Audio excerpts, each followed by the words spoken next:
সোনাইপুর গ্রামে বাস করত এক জেলে।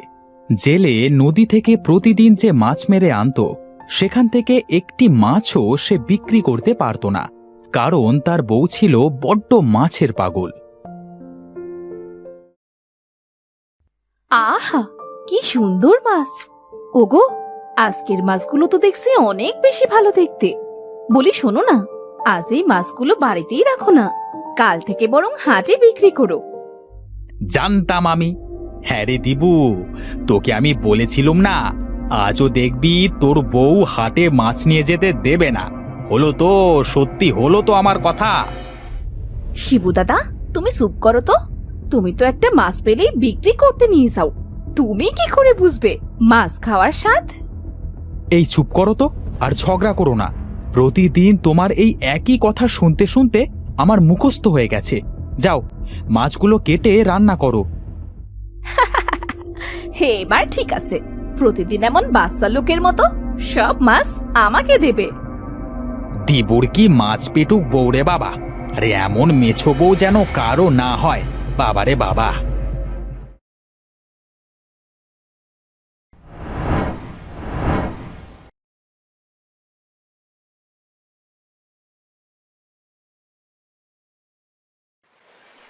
পরের দিন জেলে নদীতে আবার মাছ ধরতে গেল।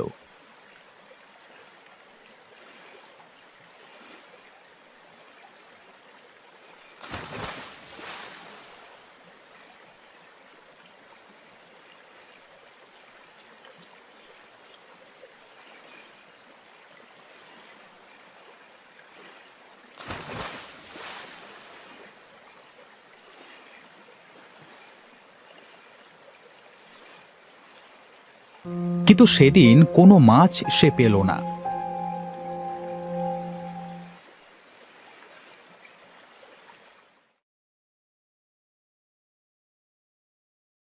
খালি হাতে বাড়ি ফিরতে দেখে জেলের বউ বলল, কই মাছ কই? আজ যে খালি হাতে ফিরিলে? বুঝেছি, আমি সব বুঝেছি। নিশ্চয়ই তুমি আজ সব মাছ বিক্রি করে বাড়ি এসেছো, তাই না? আরে না রে বাবা, বউ, আজ নদীতে কোনো মাছ পাওয়া যায়নি। এই বৃষ্টির সময় নদীতে মাছ পাওয়া চারটিখানি কথা নয়। এই সময় মাছেরা নদীর অনেক গভীরে চলে যায়। আমি সব বুঝি, আমাকে আর বোঝাতে হবে না। হা হা হা হা। ও মা গো, কি স্বামী ছুটলো আমার! একটু মাছই না হয় খাই, তাই বলে আমার সাথে এমন করবে? আহ গিন্নি, থামো তো। কাল থেকে বেশি করে মাছ ধরে আনবো, এখন অন্তত থামো। পরের দিন জেলে আবার গেল নদীতে মাছ ধরতে।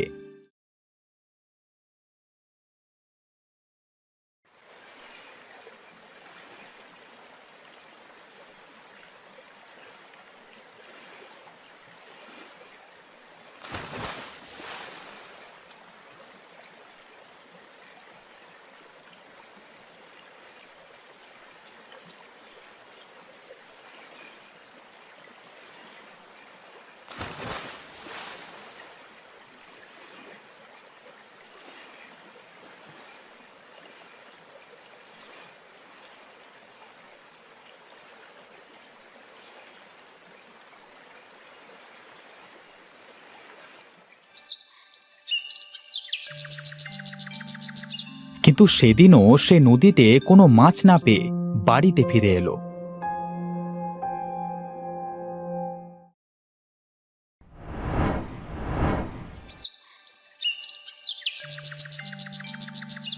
এভাবে বেশ কিছুদিন যাবার পরে জেলের বউ জেলেকে বলল, বউ, ও বউ, তোমার আবার কি হলো? এই সাত সকালে এভাবে কাঁদতে বসলে কেন? আমি মাছ ছাড়া আর একদিনও ভাত খেতে পারবো না। যেখান থেকে পারো আমার জন্য মাছ এনে দাও। এই সেরেছে। বউ, দুবেলা দুমুঠো ভাত তাই ভালোভাবে খেতে পারি না, আমি কিভাবে তোমায় মাছ কিনে খাওয়াবো? এত কথা আমি জানি না বাবু, আমার মাছ চাই, আজই চাই, আর এক্ষুনি চাই। না হলে আজ থেকেই এই খাওয়া দাওয়া আমি বন্ধ করলাম। তোমার যেটা ভালো লাগে সেটাই করো, আর ভালো লাগছে না, সারাক্ষণ এই মাছের প্যান প্যানানি। উফ! এ কথা বলে জেলে সেখান থেকে চলে গেল।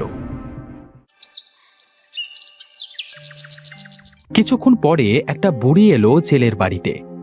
বুড়িটি জেলের বউকে দেখে বলল, কি রে মা, তুই এভাবে মন খারাপ করে বসে আছিস কেন? ও কিছু না বুড়িমা। আমাকে দুটো খেতে দিবি মা? আজ দুদিন হলো কিচ্ছুটি খাইনি গো, যদি দুটো খেতে দিতিস। সে কি গো বুড়িমা, তোমার বাড়ি কোথায়? আগে তোমাকে এই গায়ে দেখেছি বলে তো মনে হয় না। আমার সে ঘর বাড়ি কিচ্ছুটি নেই রে মা। আমার সন্ধ্যা যখন যেখানে হয় আমি তখন সেখানেই থাকি। দে না, দে না দুটো ভাত খেতে। বুড়িমা, আমার কাছে যে খাবার বলতে শুধু জল দেয়া ভাতই আছে, এসে ভালো যে আমি তোমাকে খেতে দিতে পারবো না বুড়িমা। সেই পানি দেওয়া ভাতই দে মা, এতেই চলবে আমার।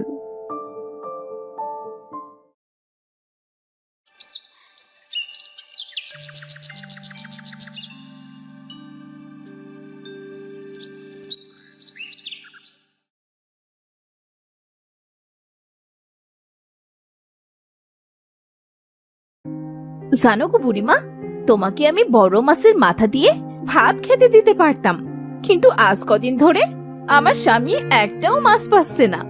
আমাদেরও সে মুখের ভাতটুকু প্রায় বন্ধ হবার উপক্রম হয়েছে গো। ও বুঝেছি বুঝেছি, এই জন্যই বুঝি তোর মন খারাপ। মন খারাপ করিস না মা, মাছ পাবে, মাছ পাবে তোর স্বামী, অবশ্যই পাবে।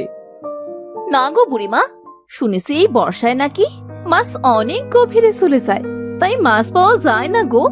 জানো তো বুড়িমা, মাছ যে আমার খুব প্রিয় খাবার, কিন্তু সেটাই আমি খেতে পারছি না গো। খাবি মা, খাবি, আবার মাছ খাবি।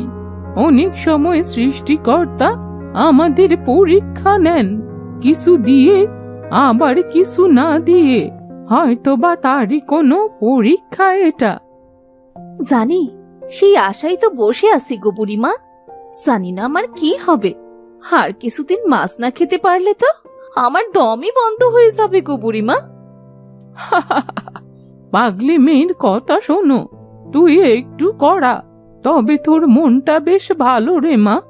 শোন কি বলি, নদীর পাড়ের একটা গাছে দেখবি বড় করে একটা মৌচাকের শাক বাঁধা আছে। সেখানে পাবি তোর মাছ ধরার আসল জিনিস। তবে ওই মৌমাছির থেকে সাবধান, কামড়ালে কিন্তু সব শেষ রে।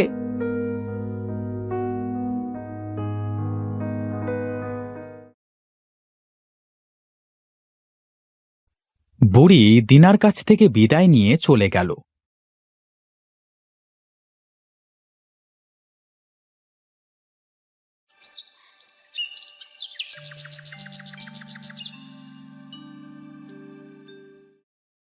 আর এদিকে দিনা ফুলসহ কয়েকটি ছোট্ট গাছ ও একটু মধু নিয়ে নদীর ধারে এলো। নদীর ধারে এসে দেখল ছোট্ট একটা গাছে বড় একটা মৌমাছির চাক। সে ফুলের গাছগুলো চাকের পাশে রেখে ফুলে কিছু মধু রাখল।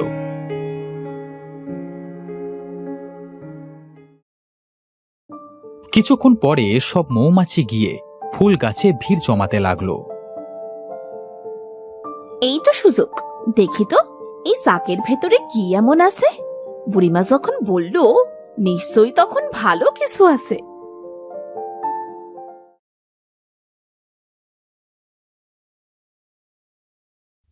দিনা মধুর চাকটা ভেঙে ভেতরে দেখল সেখানে একটা রূপোর জাল চিকচিক করছে। মা গো মা, কি সুন্দর রূপোর জাল! বুড়িমা গো, তোমার অনেক কৃপা।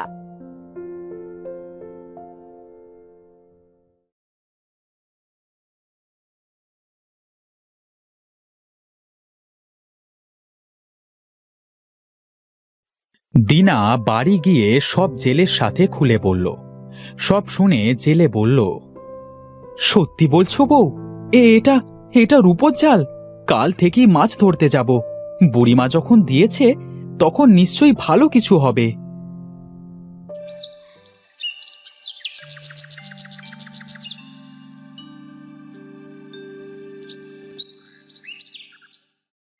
পরের দিন জেলে রূপোর জালটা নিয়ে নদীতে গেল মাছ ধরতে।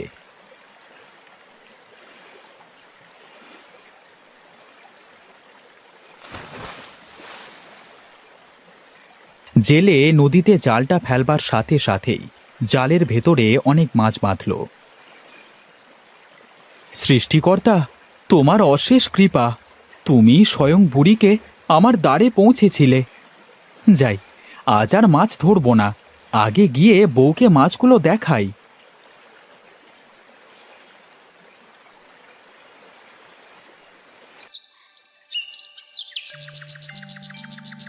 জেলে খুশি মনে মাছগুলো নিয়ে বাড়ি ফিরে এলো।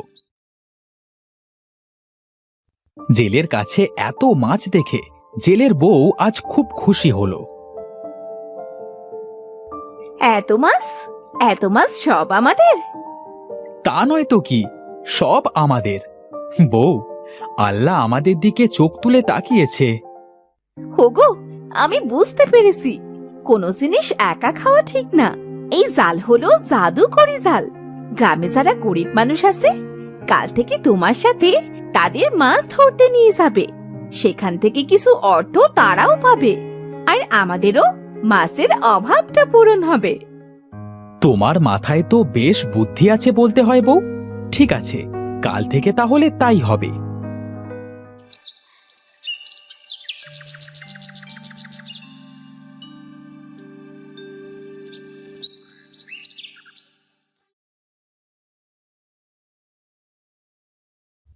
পরের দিন জেলে ও কিছু লোক রূপোর জাল নিয়ে নদীতে গেল।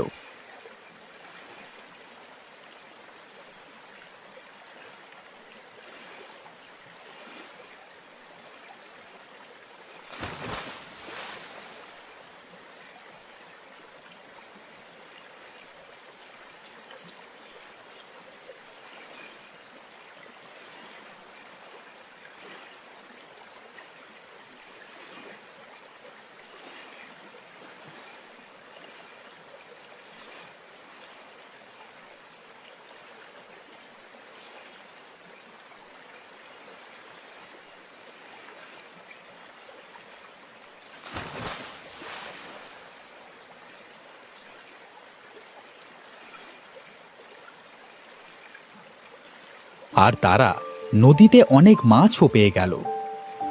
জেলে ভাই, মাছ এই ছোট ছোট হাঁড়িতে তো আর ধরছে না গো, বড় কোনো পাত্র লাগবে। এত মাছ এই ছোট ছোট পাত্রে নিয়ে তো আর বাজারে যাওয়া যাবে না। একটা উপায় অবশ্যই আছে।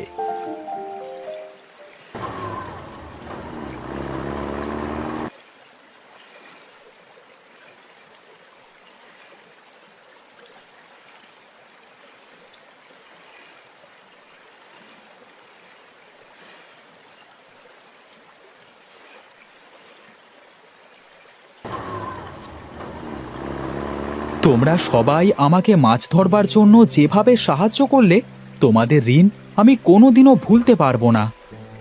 হ্যাঁ, তোমরা সবাই যখন সমান কষ্ট করেছো, তখন এই মাছ বিক্রির টাকা তোমাদের সবার সমান প্রাপ্য। এরপর জেলে ও তার বউ সেই টাকা সবাইকে সমান ভাগে ভাগ করে দিল। আর এভাবে তারা সবাই সুখে শান্তিতে দিন কাটাতে লাগলো।